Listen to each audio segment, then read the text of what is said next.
Have you seen what AI is doing these days? I mean, it's gotten so creative. Yeah, it's pretty mind-blowing. Right, like Stable Diffusion 3, just making these amazing images out of thin air. Uh-huh. And Movie Gen, I saw some clips and I'm like, is this even real? It's unbelievable. Yeah, those videos are getting incredibly good. And then you have ChatGPT, you can just have a conversation with it, like a real insightful conversation. Right, and it's not just like spitting back stuff it's read before, it's actually create That's the that. crazy part, right? It's not just analyzing and predicting, it's generating completely new things. It's like, how does it even do that? That's the question, isn't it? And that's really the big change we're seeing in AI now. It's going from just understanding and analyzing to actually creating. And if you're listening to the deep dive, I'm guessing you're as curious about the how as I am. Absolutely.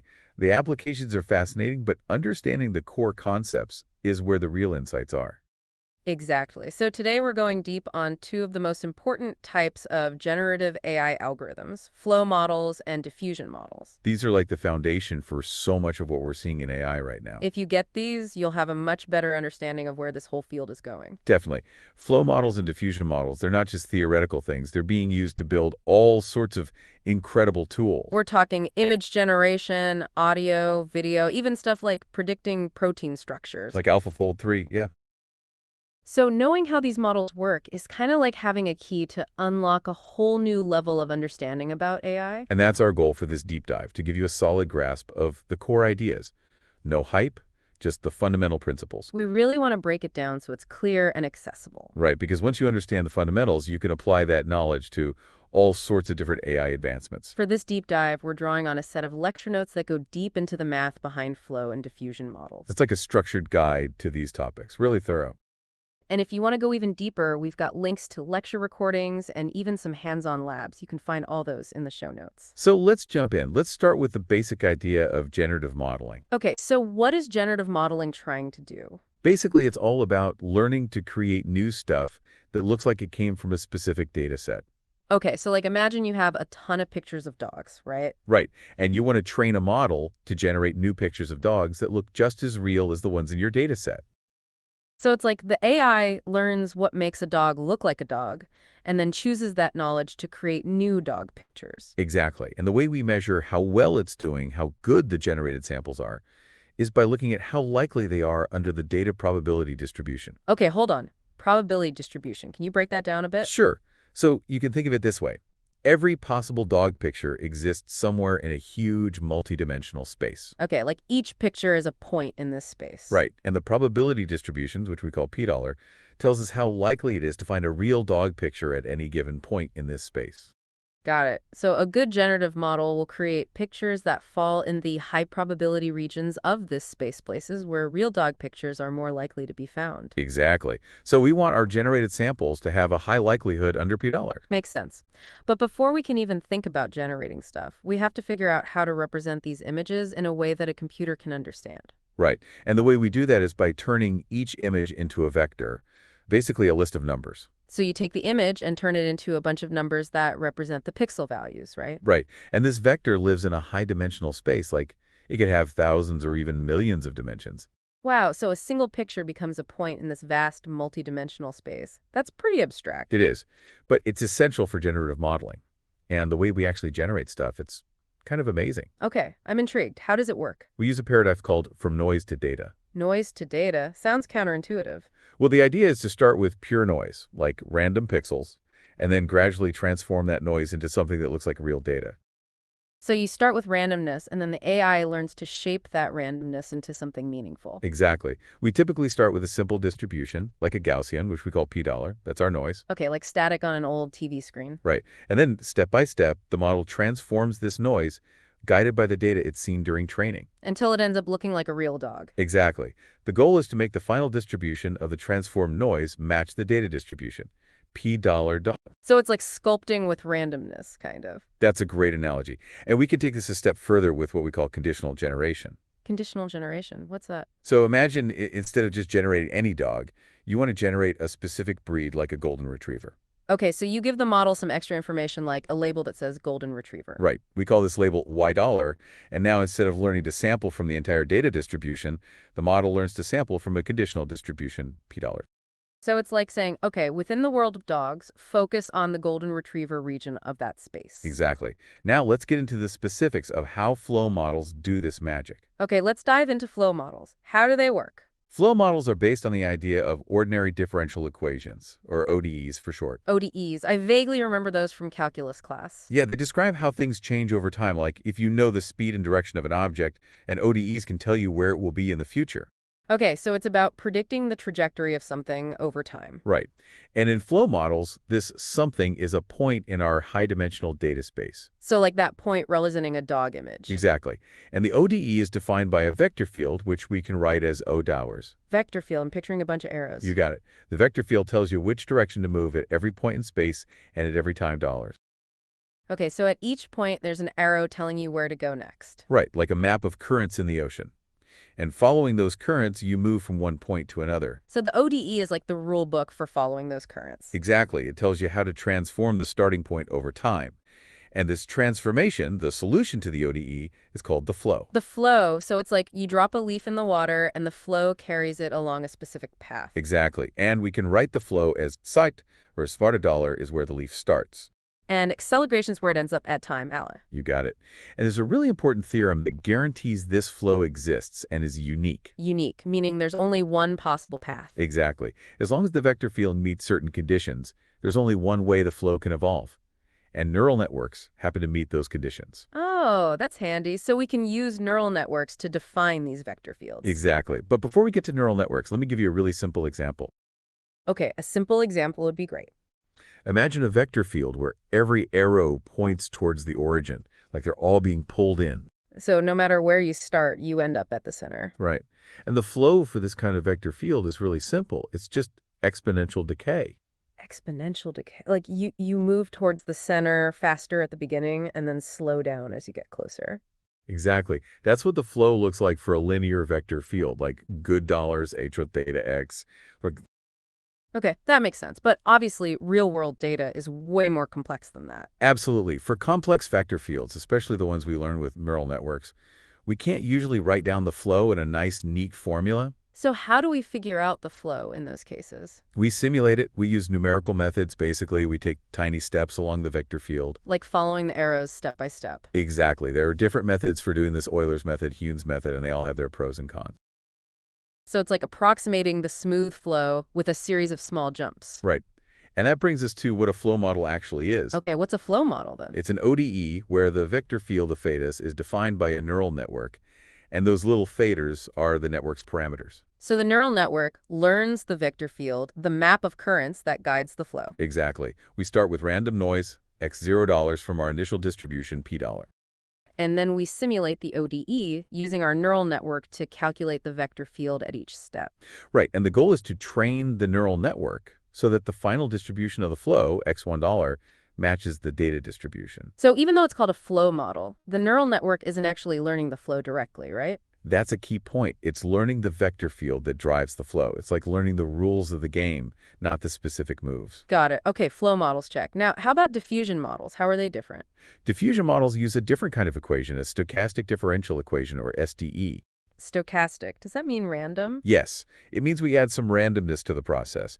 And the way we add randomness is through Brownian motion. Brownian motion, like that thing where particles jiggle around randomly? Yep, that's the one. Imagine a speck of dust floating in the air, getting bumped around by air molecules. Okay, so it's moving randomly because of all these tiny collisions. Exactly. And Brownian motion is this continuous random movement over time.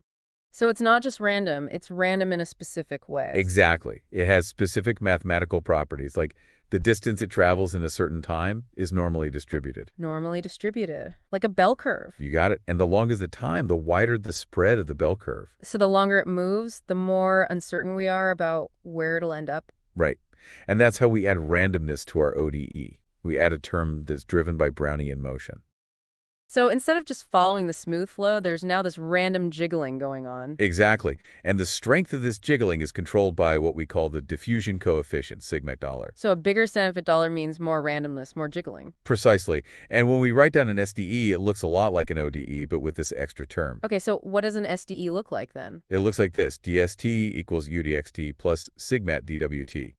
Okay, so the first part is just like the ODE with the vector field, Right. And then we have this extra term, sigmat DWT dollar. which is the randomness driven by Brownian motion. Exactly. And just like with ODEs, we have theorems that guarantee solutions to SDEs exist. So even though it's random, it's not completely chaotic. There's still some structure to it. Exactly. And just like with ODEs, we can't always solve SDEs analytically, so we use numerical methods to simulate them. Tiny steps, but now with some randomness thrown in. Precisely. And let me give you an example of a classic SDE, the Ornstein-Dullebeck process. Okay, what's that one like?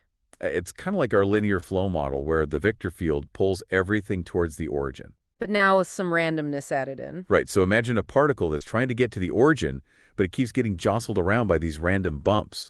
Okay, so it's getting pulled in, but also getting pushed away at the same time. Exactly. And what's interesting is that over time, the distribution of this particle settles into a Gaussian distribution. So even though the particle is moving randomly, there's still this underlying pattern to where it ends up. That's the fascinating part about SDEs, the interplay between randomness and structure. And you can actually think of a flow model as a special case of a diffusion model. Oh, really? How so? If you set the diffusion coefficient, sigma dollars, to 0 in an SDE, what do you get? An ODE, so it's like the randomness disappears. Exactly. A flow model is just a diffusion model with no randomness. Mind blown. Okay, so we've got these SDEs with their random jiggling. How do diffusion models use them to generate data? It's similar to flow models. We start with random noise, XD dollars, from our initial distribution. And then we simulate the SDE over time. Right. But in diffusion models, both the vector field, XD dollars, and the diffusion coefficient, sigma Bauer, can depend on time. So the strength of the randomness can change over time. Exactly. And the goal is the same to train the neural network so that the final distribution of the SDE, x1 matches the data distribution. Okay, so both flow and diffusion models start with noise and transform it into data. But flow models do it deterministically, following a smooth flow, while diffusion models add some randomness to the mix. That's a great summary. Now, the big question is, how do we actually train these models? How do we tell the neural network what to do? Right, just initializing it randomly won't make it magically generate good data, will it? Of course not. We need a training target, something for the network to aim for. So what's the target for these generative models? To explain that, we need to introduce the idea of a probability path. Probability path. Sounds intriguing. What's that? It's like a bridge between the noise we start with and the data we want to generate. A bridge between noise and data. Okay, go on. So imagine you have a single data point, like one specific picture of a dog. Okay, I'm picturing it. Now, the probability path, $, is a family of probability distributions that starts at our initial noise distribution. Like the Gaussian we talked about before. Right, and it gradually morphs into a distribution that's completely concentrated on that data point, $. So it's like the probability starts out spread out over all sorts of random noise, and then it slowly concentrates on that specific dog picture. Exactly, and we control how this morphing happens over time using a parameter that goes from 0 to 1. So at t equals $0, we have pure noise, and at t equals $1, we have a perfect representation of the data point. You got it. And we call this Xiaol.x the conditional probability path because it's conditioned on that specific data point, $0. Okay, that makes sense. But we want to generate all sorts of dog pictures, not just one specific one. Of course. That's where the marginal probability path, Xiaol.xi, comes in. Okay, what's that? It's like the average probability path over all the data points in our data set.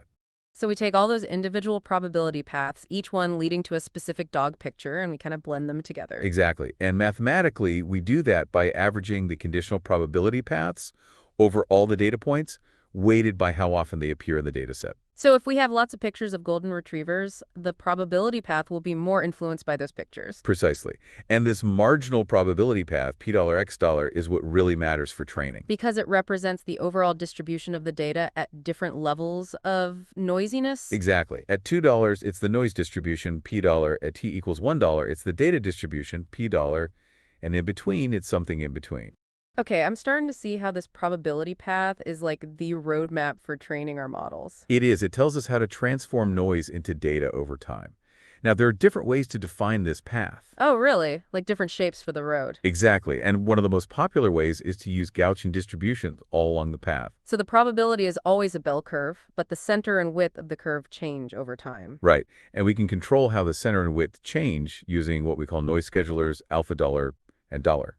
So they're like the steering wheel for the probability path. Exactly. They determine how quickly the noise morphs into data. Okay, so we've defined this probability path. Now, how does this help us train our flow and diffusion models? For flow models, the key is to find a vector field that will generate this probability path when we simulate the ODE. So, like, if we drop a leaf at the beginning of the path, the vector field should guide it along the path, ending up at the correct data point. Precisely. And there's a cool mathematical trick called the marginalization trick, which helps us go from finding the vector field for the conditional probability path, ET-DASI, The one that's specific to a single data point. right, to finding the vector field for the marginal probability path, PAT-MAXALA. Which is the one that represents the whole data set. Exactly. And for Gaussian probability paths, we can even write down the formula for this target vector field. So we know what the vector field should look like, at least for that specific type of probability path. Yes, and that gives us a target for our neural network to aim for during training. Got it. Now, what about diffusion models? How does the probability path help us train those? For diffusion models, we use something called the score function, which tells us the direction of the steepest increase in probability density. So it's like if you're standing on a hill, the score function points uphill. Exactly. And there's this clever idea. We can modify the SDE to include the score function, and this will make the SDE follow the marginal probability path. So the score function acts like a guide, helping the SDE navigate towards the data distribution. Precisely. And just like with flow models, we can calculate the score function for Gaussian probability paths. So again, we have a target for our neural network. We want it to learn to approximate the score function. Exactly. Now let's get to the nitty-gritty of how we actually train these models. Okay, let's talk training. How do we train a flow model? The most common way is through flow matching. We basically want to make the vector field predicted by our neural network. That does. Right. We want to make that as close as possible to the target vector field we calculated. The one that generates the probability path. Exactly. And we can measure the difference between these two vector fields using a loss function. Loss function, that's how the neural network learns, right? By trying to minimize the loss. Exactly. And for flow matching, the loss function is the mean squared error between the two vector fields. So the smaller the loss, the better the neural network is at mimicking the target vector field. Right. And the way we calculate this loss in practice is by sampling points along the probability path. So we pick a random time, $C, and a random point, $10, and see how different the two vector fields are at that point. Exactly. And we average this difference over many such samples. That gives us our flow matching loss. Okay, sounds straightforward enough. But you mentioned earlier that calculating the marginal target vector field can be tricky. Yeah, it can be. So in practice, we often use a slightly different loss function, the conditional flow matching loss. Conditional, like based on a specific data point. Right. We train the network to match the conditional target vector field. The one that generates the probability path for a specific data point. Exactly. And luckily for Gaussian probability paths, we have a nice formula for this conditional target vector field. So it's easier to calculate. Right. And the cool thing is, if we minimize the conditional flow matching loss, it turns out we're also minimizing the original flow matching loss up to a constant factor. So it's a shortcut. We can train on the conditional target and still get good results on the marginal target. Exactly. And once we've trained our flow model, generating new data is pretty simple. How do we do it? We just start with a sample from our noise distribution and simulate the ODE using our trained neural network. So we follow the flow defined by the neural network, starting at a random point in the noise space. Right, and the final point of this flow will be a sample from a distribution that hopefully matches the data distribution. Okay, that makes sense. Now, how about diffusion models? How do we train those? For diffusion models, we use something called score matching. Score matching, you mentioned the score function before. Right, remember the score function points in the direction of increasing probability density. But uphill on the probability landscape. Exactly. And in score matching, we train a neural network to approximate the score function. So the neural network becomes a kind of score function estimator. Precisely. And just like with flow matching, we have a loss function that measures how well the neural network is doing. So we want to minimize the difference between the predicted score and the actual score function. Exactly. And the loss function we use is, again, usually a mean squared error. Okay, I see the pattern here. Minimize the difference between the neural network's output and the target we're aiming for. You got it. And just like with flow matching, we often use a conditional version of the score matching loss in practice. Because it's easier to calculate? Right. We train the network to match the conditioned score function, which we can often derive analytically.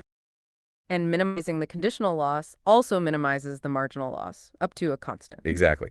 Now, once we've trained our diffusion model, we can generate new data by simulating the SDE. The SDE with the score function included. Exactly. We start with noise and then use our trained neural network to guide the SDE towards the data distribution. So the neural network is providing both the vector field and the score function. Right.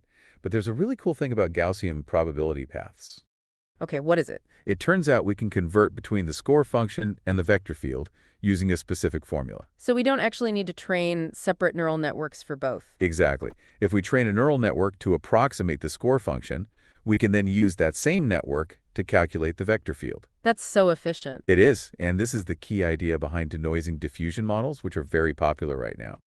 Denoising diffusion models. Tell me more. They're based on the idea that adding noise to data is easy, but reversing that process, removing noise, is hard. Okay, I guess that makes sense. So what we do is train the neural network to predict the noise that was added to a data sample. So it's like we show the network a noisy image and ask it what kind of noise was added to this. Exactly. And once it learns to do that well, we can use it to gradually denoise a sample, starting from pure noise. So we start with pure noise, and then the network tells us how to remove the noise, step by step. Precisely. And that gradually transforms the noise into a sample from the data distribution. Wow, that's pretty clever. Now, one of the most impressive things about these generative models is that we can control what they generate. Yes. We can give them prompts, like text descriptions, and they can generate images that match those descriptions. Right, like a cat wearing a hat, and boom, there it is. How do they do that? That's where the concept of guidance comes in. We essentially train the model to be sensitive to some conditioning information, my dollar. So $R could be a text prompt, a class label, anything that tells the model what to generate. Exactly. And the way we incorporate guidance into flow models is by training a conditional vector field. So the vector field depends not just on the current point, but also on this conditioning information. Right. And the loss function becomes a bit more complex, but the basic idea is the same match the predicted vector field to the target vector field. Okay, and what about diffusion models? How do we guide those? For diffusion models, we can guide them in a similar way by training a conditional score function. So the score function now points uphill in the probability landscape, but the landscape itself is shaped by the conditioning information. Exactly. And there's a really cool technique called classifier-free guidance, or CFG for short, that works particularly well for diffusion models. Classifier-free guidance. Tell me more about that. The basic idea is to train the model to predict both a conditional score and an unconditional score. So one score based on the prompt and one score without the prompt. Exactly. And then during generation, we combine these two scores, giving more weight to the conditional score. So it's like we're amplifying the influence of the prompt. Precisely. And this makes the generated samples much more likely to match the prompt. That's really clever. So we've covered how to train flow and diffusion models, but we haven't really talked about the neural networks themselves, the architecture of these models. Right. The architecture is important, especially when dealing with high-dimensional data like images and video. We're not just using simple multi-layer perceptrons here, are we? Not usually. For image and video data, two popular architectures are U-nets and diffusion transformers. U-nets, I've heard of those. They have that distinctive U shape when you draw their diagram. Yeah, that's how they got their name. They're great at processing images because they have this encoder-decoder structure with skip connections. Skip connections, what are those for? They help preserve information as the image travels through the network, which is important for generating high-quality results. So they're like shortcuts that bypass some of the layers in the network. Exactly. And then we have diffusion transformers, or DITs. They're based on the transformer architecture, which is really powerful for handling sequences of data. Transformers, those are the things behind ChatGPT and all those large language models, right? Exactly. And they work well for images, too, if you think of an image as a sequence of patches. Okay, so we have U-nets, which are convolution-based, and DETs, which are attention-based. Right. And both have been very successful for generative modeling. Now, another important technique is working on a latent space. Latent space, what's that? It's a way to compress the data before feeding it into the generative model. Compress the data? Why would we want to do that? Because working with high-resolution images directly can be very computationally expensive. So we shrink the images first to make things easier for the neural network. Exactly. And we do this using something called an autoencoder, which learns to compress and decompress the data. So the autoencoder learns to find a more compact representation of the data. Right. And then we train the generative model in this compressed latent space. And once it generates a new sample in the latent space, we use the decoder part of the autoencoder to expand it back into a full image. Exactly. This can significantly speed up training and improve the quality of the generated images. Okay, that makes sense.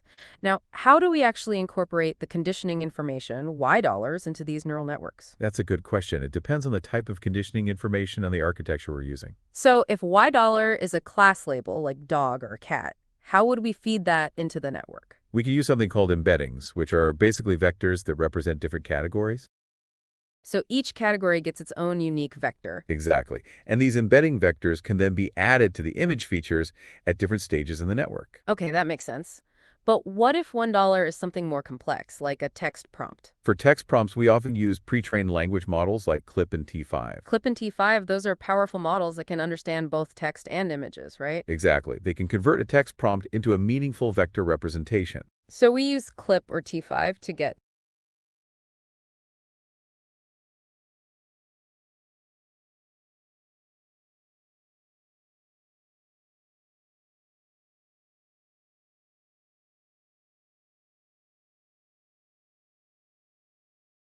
Whoa, did someone just break the fourth wall? Let's hear it.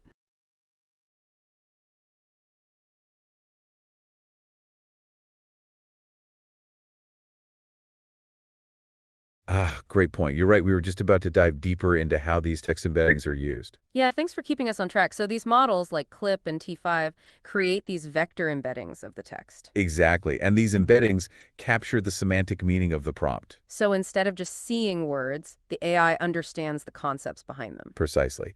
And then these vector embeddings need to be fed into the actual image or video generation model. Right. So how does that handoff happen?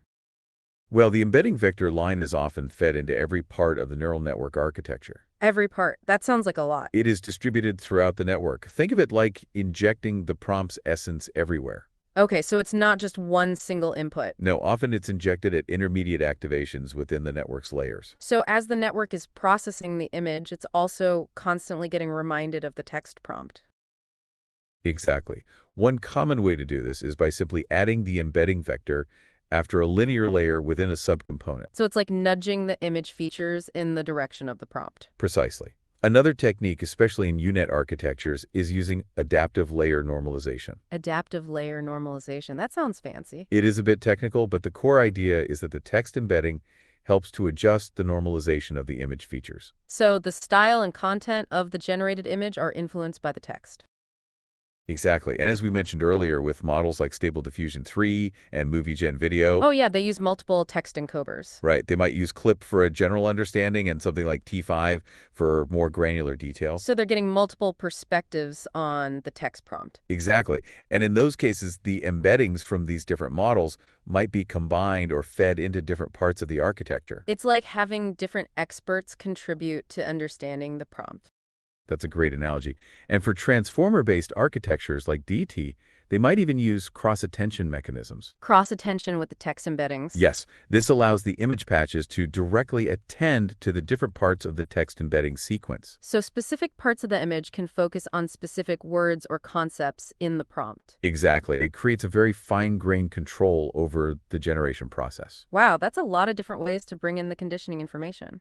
It is, and it's a really active area of research to find the most effective ways to do this. Makes sense. You want the model to really understand and respond to the guiding prompt. Absolutely. And by feeding the embedding in at various points and using techniques like attention, the models can achieve a remarkable level of coherence between the prompt and the generated output. Well, that clarifies a lot about how the guiding variables get into the network. Thanks for that. My pleasure. It's all about finding the right way to communicate the desired content to the generative model. So, to wrap things up for today, We've taken a good look at the fundamentals of flow and diffusion models. from the basic noise to data idea to how they're trained and how we can guide their creative outputs. We've seen how ODEs and SDEs form the mathematical backbone of these powerful techniques. And we touched on some of the key architectures like UNets and diffusion transformers. Hopefully, this deep dive is giving you a clearer picture of what's happening under the hood of these amazing AI generators. We've really just scratched the surface, but we hope it's a good foundation for understanding future advancements.